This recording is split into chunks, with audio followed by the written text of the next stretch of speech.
turmeric powder.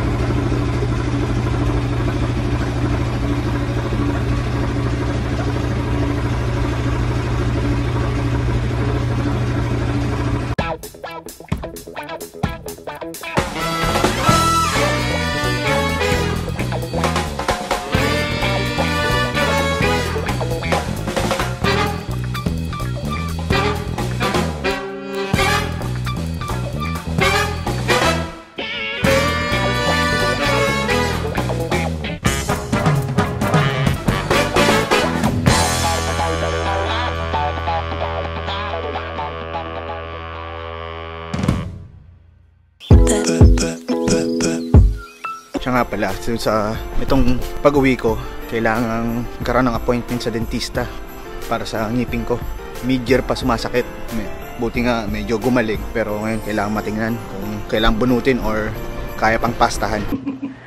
Dito na ako sa dentist, si Dr. Cynthia. Ayan. I-check muna yung ngipin.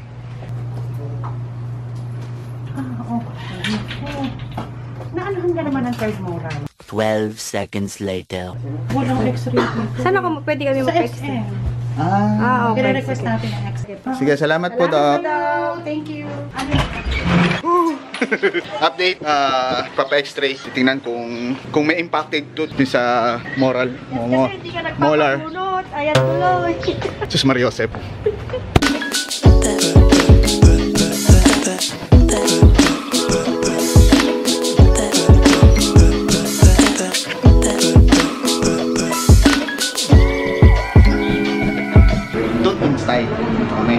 So dito kami magpapa-x-ray sa third floor ng SM. Malalaman or makukuha din ngayon yung result. Then balik kami bukas sa dentista para mabasa yung result, para malaman kung ano yung gagawin sa ngipin ko. Pinayagan tayo ni ate na kumuha ng video sa x-ray.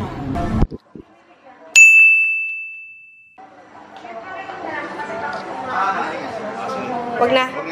Sige. Smile. Wow. So ito yung result ng x-ray ng ngipin ko. Baka hindi na ako makakain bukas ng mga matatamis, ng mga cookies tulad nito. Wow. That's why we decided na mag-drop by na lang dito sa Starbucks. This is where we fight! Nagda-date daw kami. Wow. The next day.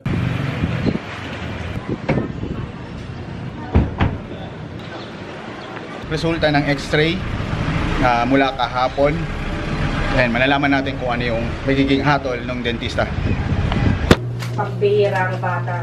So ito Doc, Yan, yung impacted to. Oo, dalawa yan. Dalawang impact. Ito yung kailangang tanggalin. Pati kasama to. Para isahang bukasan na lang. Kung bubukasin mo to at hindi naman mo to tatanggalin, ganun din kamatayan, ganun din ang magiging problem. Grabe siyang ngipin niya, oh. Tumanda siyang ganyan. So surgery ang kailangan pareho. Talaga yan. So isang ngipin is 10K nagkakalaga mga ganun. 10K talaga yan. Wow. Update. Updating mo na lang kami kung kailan ka uuwi, tapos i-schedule agad para sa bunot. Habang nakapakasyon ka, nabunot na siya. May impacted tooth, kailangang tanggalin yon by means of surgery. Odontectomy kung tawag.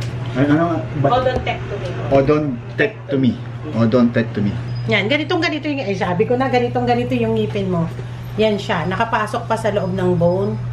At saka yung gums mo, tapos ito yung isang I think that bubunutin, pero may pero may nakasuksok na third molar. Third molar. Lahat ba, Doc, may ganyan? Or depende, ang ibang tao dire-diretso. Ang iba nakaayos ng ganito. Bakit ganyan siya, Doc? May ganun talaga. Abnormality kasi yan. Ibig sabihin, lahat ng tao pwedeng ayos, kita mo sa taas niya ayos, nakalabas lahat. Pero yung baba, minsan nakaano lang. Sa kanya kita-kita, sok-sok eh. So walang bunot ang mangyayari ngayon. Okay. Palinis, pwede yung palinis? Prophylaxis lang. Okay. So papalinis na lang.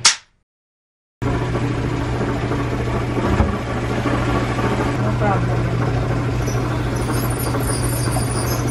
X-ray yan.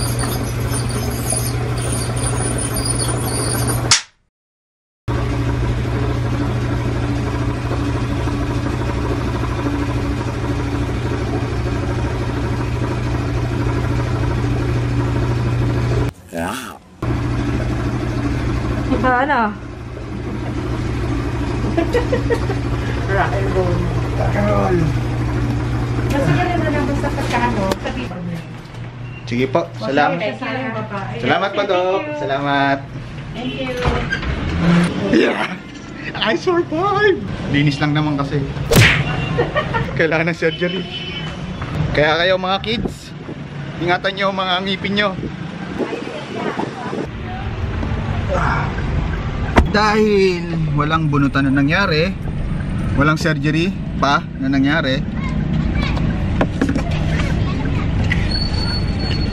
saan tayo punta? Mahal na senyor. Mahal na senyor, ito ang masigip na lugar dito.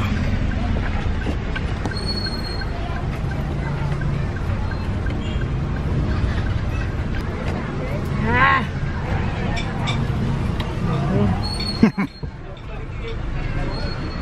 Sige. Sige, sugod mga bisikleta. Sugod nyo pa. Nang masabitan ako. Time check, 11:58. Dadaan muna kami ng senyor, mahal na senyor. Parang, ha? Lumukot pa, thank you. Para magpasalamat. Yan yung Malita Chapel dito. Sikat na sikat yun. Tuwing Biyernes. Dito sa May Kalamba. Milagroso. Milagrosa. Milagroso. Lalaki eh. Lalaki. Oo nga pala. Sorry. Milagroso. Di ba bigas yun? Milagroso. Pagkatapos naman, punta na kami ng Festival Mall. Bukas pa dapat kami pupunta, pero gusto na naming i-scout at para magamay na ng ex-girlfriend ko yung yung daan. Kasi 2 buwan na pa lang siyang nagmamaneho.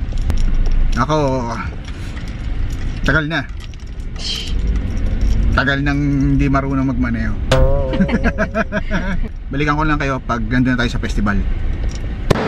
At nandito na kami sa festival mall. Dito na kami sa Festival Mall. Safe and sound na nakarating. Dahil nga tanghali na. From buto. Marami nang gutom yung kasama ko. Bawal magutom. Bawal magutom. Hanap mo kami ng kakainan. At dito kami sa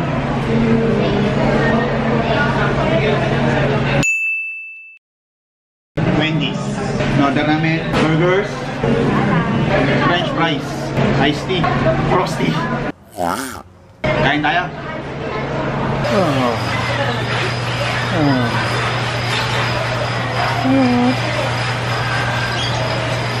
Ang mahal mo.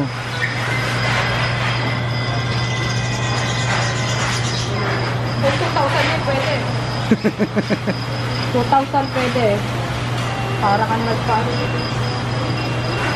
Matutuwa sila Yesha nito. Hindi. Si Mami hindi natutuwa. Ako hindi natutuwa. 20,000 hindi na. Mura yan. Para sa ganyang presyo. Mali yan sa labas. Nagdating daw kami.